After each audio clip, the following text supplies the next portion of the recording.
Cabinet তো এটা 5 বছরের, প্রধানমন্ত্রী তো বলছে যে শুধু ক্যাবিনেট কেন, সরকারের কেউই এটা কোনো স্থায়ী কোনো পদ না। সুতরাং ক্যাবিনেটটা রিসাফল করতে হবে, যোগ্য লোক, দক্ষ লোক, সৎ লোক তাকে নিয়োগ দিতে হবে এবং মানুষের জন্য কাজটা করতে হবে। একজন মন্ত্রী পদত্যাগ করেছেন, পার্বত্য চট্টগ্রাম বিষয়ক মন্ত্রী দীপেন দেওয়ানের পদত্যাগের জন্য প্রধানমন্ত্রীর কাছে যে আবেদন করেছেন, সেখানে তিনি বলছেন যে দায়িত্ব গ্রহণের পর হতে আমি শারীরিক নানা জটিলতায় ভুগছি। আমার শারীরিক অসুস্থতার কারণে মন্ত্রণালয়ের নিয়মিত কাজের দায়িত্ব পালনের ক্ষেত্রে নানাবিধ সমস্যা তৈরি হচ্ছে। বর্তমান সরকারের উন্নয়ন এবং প্রশাসনিক কাজের গতিশীলতা বৃদ্ধির স্বার্থে আমার বর্তমান পদ থেকে অব্যাহতি গ্রহণ করা আবশ্যক বলে মনে করছি। অতএব উপযুক্ত কারণে আমার পদত্যাগপত্র গ্রহণের জন্য বিনীত অনুরোধ করছি। দীপেন দেওয়ান, এমপি, রাঙামাটি পার্বত্য জেলা এবং মন্ত্রী, পার্বত্য চট্টগ্রাম বিষয়ক মন্ত্রণালয়। গৃহীত হয়েছে। যাই হোক, পুরো চিঠিটাই আমি পড়ে শোনালাম। এটা একটা ভালো উদাহরণ। নেপথ্যে কি আছে জানি না, অনেকে বিশ্লেষণ করতে পারেন, হয়তো তার শারীরিক অসুস্থতা, সিনিয়রিটির কারণে তিনি যেহেতু প্রধানমন্ত্রী যেভাবে দেখেন মাঠে ঘাটে দৌড়ে বেড়াচ্ছেন, আমি তো বলছি যে আমাকে দেখান যে বর্জ্য অপসারণের জন্য বাংলাদেশে কখনো কোনো প্রধানমন্ত্রী দৌড়ান 4 ঘন্টা, এমন না যে একটা দুইটা জায়গায় গেলেন, তা না, 4 ঘন্টা ধরে উনি ঘুরছেন এবং 2 সিটি কর্পোরেশন একেবারে মানে 4 ঘন্টা বোঝেন ফাঁকা জায়গায়, তাহলে কতগুলো জায়গায় গেছেন। এর মধ্যে হাতির ঝিলকে বলছেন একেবারে আন্তর্জাতিক মানের ঝিলে পরিণত করতে। তো এই কাজগুলি হয় কি,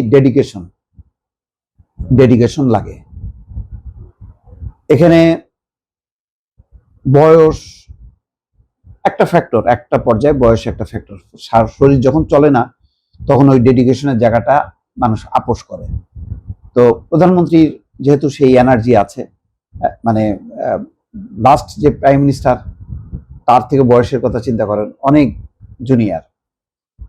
তো এইরকম মানে ডেডিকেশন এবং মানে ছুটতে পারা, মন্ত্রী প্রতিমন্ত্রী একটা টিম দরকার। আমি বারবার বলি যে প্রধানমন্ত্রী সফল হবেন তখনই যখন উনি দৌড়াবেন, সাথে ওনার একটা টিমও দৌড়াবে। এরকম দৌড়ানোর টিম। এখন দেখেন মন্ত্রী, আপনি যদি এটা অলংকারিক পদ না, যে আপনি সিনিয়র হয়েছেন, আপনাকে এ দিল। এখন ধরেন, মানে আমার কথা বলেন, আমি সাংবাদিকতা করি, আমি একজন সিনিয়র। এখন কি আমি একসময় ভালো রিপোর্টার ছিলাম, রিপোর্টার হিসেবে চেনে, এখন কি আমি মাঠে ঘাটে দৌড়াতে পারবো? পারবো না। এখন আমি ঘরে বসে যে কাজটা করবো সেটাই করবো। প্রয়োজনে আমি দেখেন, আমি কোনো এখন বড় কোনো চ্যানেলের দায়িত্ব, মানে চাকরি তার ফ্রি নাই 2টা কারণে, যে আর চাকরি করব না, আর করলেও আমি এই ধরনের দায়িত্ব, যেইটা আমি গত একেবারে টানা 12 বছর আমি বাংলা ভিশনের দায়িত্ব পালন করছি, আমি এখন মনে করি আমি এখন ফিজিক্যালি সেই পর্যায়ে নেই, ওই ধরনের পেইনটা আমি আর নেব। এখন পলিসি লেভেলে আমি কাজ করব। এখন যদি কখনো যদি একটা চ্যানেলের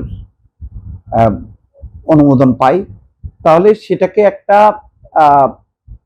মানে সমাজে কন্ট্রিবিউট করা যায় এমন কিছু মানে সাবজেক্ট নিয়ে কাজ করব।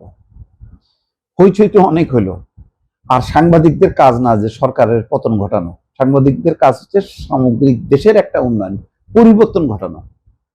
যাক, আমি আর নিজে কথা না বলি, বর্তমান সরকারের সংস্কার দরকার, এই ক্যাবিনেটের সংস্কার দরকার। মানে ভালোই তো, মানে এই প্রধানমন্ত্রী যদি এমপি নমিনেশনের অনেক আগে আসতো, তাহলে যারা সিনিয়র, যারা একেবারে আসলে ফিজিক্যালি পারছেন না, তাদেরকে জোর করে পারানো সম্ভব না। আমি সংসদের উদ্বোধনী অধিবেশনে দাওয়াত পেয়েছিলাম, আমি কয়েকজন সদস্যের দিকে তাকাইলাম যে এইভাবে মানে সংসদের স্টাফদের কাদের উপর ভর করে, মানে সিলেট অঞ্চলের, আমি আর নাম বললাম না, যেভাবে 2জন এসে কোনো সিটে বসালো। দেখেন, উনি তো এমপি অনেকবার হয়েছে, অন্য নতুন কাউকে সুযোগ দেন, নতুনদেরকে দায়িত্ব দেন, তাহলে আপনি বিকাশ হবে কিভাবে? আপনি যদি সিনিয়রদের ভারে রেখে দেন, সিনিয়রদের হ্যাঁ কোনোভাবে অমর্যাদা করা যাবে না। সিনিয়রদের বুদ্ধি পরামর্শ, তারা এমন একটা জায়গায় থাকবেন সেখান থেকে যেন তারা বুদ্ধি পরামর্শ দিতে পারেন, এবং সেটা যাতে আবার তাদের সাথে বেয়াদবি করা যাবে না। আজকাল রাজনীতিতে যে বেয়াদবদের ঘন ঘটা দেখছি, ওই ধরনের বেয়াদব পয়দা করা যাবে না। সিনিয়রদেরকে রাখতে হবে, কিন্তু যখন নাকি সে মাঠে ময়দানে দৌড়াবে, সে অফিসে আসবে 9টার সময়, সারাদিন কাজ করবে, এখানে দৌড়বে ওখানে দৌড়বে, ওই রকম শারীরিক সক্ষমতা সম্পন্ন ডেডিকেটেড একটা টিম যদি গড়ে তোলা না হয়, গভর্নমেন্ট সাকসেসফুল হবে না, না সংসদে না মন্ত্রিসভায়। সুতরাং সংসদ তো হয়ে গেছে, এখন এখানে তার কিছু করার নাই, অন্তত ক্যাবিনেটটা যাতে, ক্যাবিনেট তো এটা 5 বছরের, প্রধানমন্ত্রী তো বলছে যে শুধু ক্যাবিনেট কেন, সরকারের কেউই এটা কোনো স্থায়ী কোনো পদ না। সুতরাং ক্যাবিনেটটা রিসাফল করতে হবে, যোগ্য লোক, দক্ষ লোক, সৎ লোক তাকে নিয়োগ দিতে হবে এবং মানুষের জন্য কাজটা করতে হবে। This is last chance for BNP, আমি মনে করি তারেক রহমানের সামনে আগানোর জন্য, আর বিএনপির জন্য এটা বিএনপির জন্য শেষ সুযোগ, আর তারেক রহমানের জন্য প্রথম সুযোগ, এটাকে কাজে লাগাইতে হবে। এরপরে যদি বিএনপি ফেল করে এই গভর্নমেন্ট, তাহলে একসাথে দুইটা ভবিষ্যৎ নষ্ট হবে। একটা হলো তারেক রহমান তো ব্যক্তিগতভাবে ক্ষতিগ্রস্ত হবেনি, বিএনপির উপর আর আস্থা থাকবে না। সুতরাং ভালো ক্যাবিনেটটা ঢেলে সাজাইতে হবে। আবার আমি মনে করি 50% যদি আস্তে আস্তে পর্যায়ক্রমে বাদ দেওয়া হয়, মানুষ হবে না, বলবে না যে আরে এই মানে ক্যাবিনেট ফেল করছে, এটা কি হলো, তার মানে ব্যর্থ। নো, আপনি প্রয়োজন অনুযায়ী এইভাবে দীপেন দেওয়ানদের মতন মানুষদেরকে, যাদের লম্বা ত্যাগ তিতিক্ষা আছে, তাদেরকে সেই সম্মানিত জায়গায় রেখে, এটা যেহেতু একটা ওয়ার্ক প্লেস, মন্ত্রী সে এখানে এখানে মানে কাউকে মানে অলংকারিক পদ হিসাবে, মন্ত্রী হিসেবে বসায় রাখার কোনো অর্থ নেই। বরং আপনি প্রতিমন্ত্রী দিচ্ছেন, সে ডাইনামিক, ওই দেখা গেল যে ওই সিনিয়র মন্ত্রীর চাপের কারণে সে আর কাজ করতে পারলো না। সুতরাং এটাকে আবার এখন চিন্তা করতে হবে, এটা বাস্তবতার ভিত্তিতে চিন্তা করে এটা অ্যাকশনে পরিণত করতে হবে এবং চট জলদি কিছু মানে ব্যবস্থা করতে হবে। নতুবা এই যে দেখেন রামিসা, এই যে যে ঘটনাটা ঘটলো, আদ্দিন হসপিটাল, এইরকম যে নানা রকম অনাকাঙ্ক্ষিত ঘটনাগুলো ঘটছে, এই ঘটনাগুলো মোকাবেলা করা কিন্তু কঠিন হবে যদি ডাইনামিক একটা ক্যাবিনেট না থাকে।